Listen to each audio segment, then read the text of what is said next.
कि हम लोग फख्र करें कि नरकटियागंज की हमारी बेटी आज मंगला एसडीएम के रूप में इतिहास रच रही है। तो all the best for you. सबसे पहले मैं शोभा सिन्हा ट्रस्ट और टाउन क्लब के सभी भी व्यवस्थापक जनों का बहुत बहुत आभारी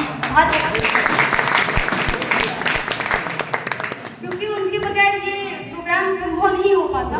और इस प्रोग्राम में चार चांद लगाने के लिए सभी अधिकारीगण जो एक न एक दिन मेरे कलीग और मेरे सीनियर होने वाले हैं, उन सभी का बहुत बहुत धन्यवाद। ये एक बहुत सुखद संयोग है कि जिस दिन मैं इंटरव्यू दे रही थी, रिया मेरे आगे थी और हमारा एक ही बोर्ड में था और रिया मेरे से पहले इंटरव्यू दे के निकली थी और उसके बाद मैं गई थी। तो आज ऐसे मिलना हुआ रिया से, इसके लिए मैं रिया को बहुत बहुत बधाई देती हूँ।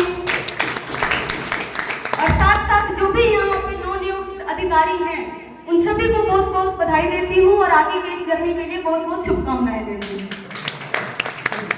ये बीपीएससी की जर्नी ना आसान थी, ना ही बहुत कम समय की थी। मेरे लिए ये जर्नी 3-4 साल के लिए थी और ये जर्नी में खुद को मोटिवेट करना भी इतना आसान नहीं होता है।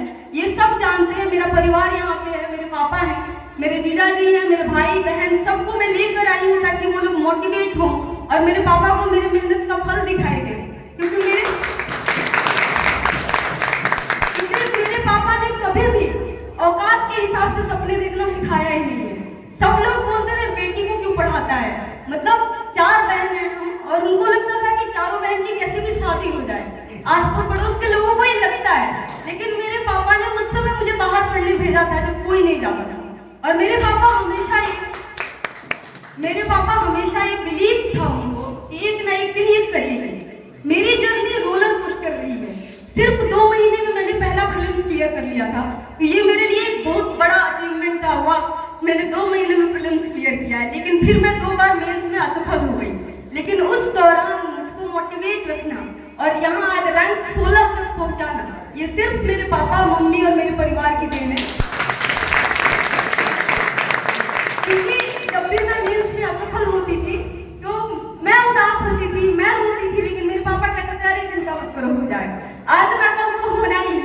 तो ये जो कॉन्फिडेंस है, ये सिर्फ उनकी मेहनत है और उनकी वजह से मैं आज यहाँ खड़ी हूँ। और बाकी यहाँ पे स्पोर्ट्स फील्ड से बहुत सारे लोग दिख रहे हैं मुझे, लड़के और लड़कियाँ, उनको मैं बहुत बहुत धन्यवाद करना चाहूँगी कि आपने स्पोर्ट्स का राह चुना है। क्योंकि हमारे फील्ड में तो साल में एक बार असफल होते हैं, स्पोर्ट्स के फील्ड में हर दूसरे दिन हमें असफलता हाथ मिलती है और कभी सफल होते हैं, कभी असफल होते हैं। लेकिन खुद को मेंटेन करके रखना और हर असफलता के बाद उठ के दोबारा से प्रैक्टिस करना और दोबारा से सफलता के राह पे चलना अपने आप में बहुत बड़ी चीज है और आप लोग ये करते हैं रोज, इसके लिए आपको बहुत बहुत धन्यवाद। मैं इस जर्नी को लेकर कुछ नहीं कहूंगी क्योंकि आजकल तो हर चीज अवेलेबल है। मैं सिर्फ 2-3 बात बताऊंगी। कोई भी फील्ड हो, उसमें सक्सीड करने के लिए 2-3 चीजें हैं। पहली चीज है कंसिस्टेंसी। अगर आप एक दिन 15 घंटे पढ़े और दूसरे दिन पढ़े ही ना या 1 महीने गायब रहे तो फिर कोई फायदा नहीं है। आप खरगोश की चाल ना चलकर कछुआ की चाल चले, आप जरूर पहुंचेंगे। दूसरी चीज है विल पावर। अगर आपके अंदर विल पावर नहीं है तो लोग 4 बातें रोज कहेंगे, अरे इससे क्या होगा, अरे तो इतने साल से पढ़ रही है, अरे बड़ी तेज बन रही थी। लेकिन खुद की विल पावर ही खुद की मोटिवेशन होती है। तो विल पावर और दृढ़ निश्चय का होना बहुत ही ज्यादा जरूरी है। और तीसरा है बिलीफ। बिलीफ तब काम आता है जब हम असफल होते हैं। हमें पता होना चाहिए कि हम कर सकते हैं और हम सही रास्ते पे हैं।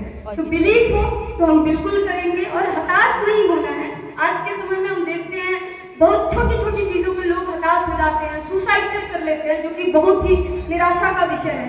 इस पे मैंने एक कविता भी लिखा है जो मैंने हर जगह सुनाया है, जहाँ जहाँ मैं गई हूँ हर जगह मैंने सुनाया है कि जब मन हो दुख से ओत-प्रोत, खुशी का दिखे न कोई शोक, तब सर उठाकर आसमान में चांदनी निहार लो, अंदर छुपी उस आस को फिर से तुम पुकार लो।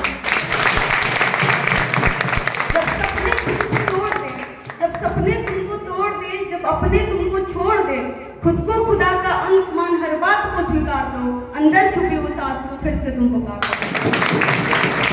बहुत बहुत धन्यवाद।